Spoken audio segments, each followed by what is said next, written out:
আম্মু কি করো? আরে সেলাইটা কি? আরে সেলাই করা লাগে, আমি নতুন কিনে দেবো। আরে আম্মু, আরে আরে ধরু ব্যাগ বানাতে ভাঙে গেছে। ধরু হাত দাও। আরে আম্মু তুমি দেখে শুনে কাজ করবে না। ধরু ওঠো। আরে তুমি ওঠো, এটা দেখানো পৌঁছে গেছে তোমার জীবনে। আরে তুমি এই বসে সরো তো, সরো তুমি আগে উঠো। আরে ওটা বসে গেছে তো গেছে, তুমি দেখে শুনে বসবে না। আমার জিনিস আমি সেলাই করতে এসে আমার মরাটা এরকম কাজ করলাম যাইবে। আরে বাদ দেও তো, এটা আবার দৌড়াইবো সম্পূর্ণ জিনিসের প্রতি যা সংসারী বুঝতে কত মায়া।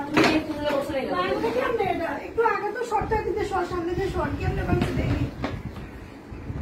ওরে মা তোমার পায়ে উঠতে পারি না, আমার পাশে লাগছে না তো সত্যি সত্যি এত থেকে।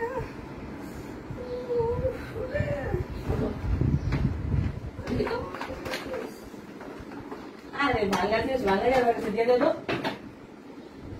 একদম একদম। আজকে সেলাই করতেও পারলাম না, কি রে আজকে সেলাই করতে একটা দুর্ভোগ আসবে আমার কপালে।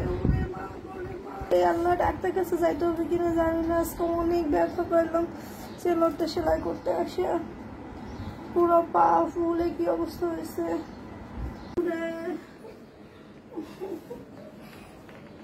তুমি আমার জন্য দোয়া করতে নামাজ পড়ে পড়ো। আমার আব্বু আমার জন্য নামাজ পড়ে দোয়া করতেছে, সবাই ওর জন্য দোয়া করবেন। কি দোয়া করলে হাফেজ সাহেব আমার জন্য? আমি সবার সামনে যেত নামাজ পড়ো। কি দোয়া করলে সুস্থ হয়ে যায় যেন? ওরে মা গো মোর পাও গেছে রে। তুমি দোয়া কর।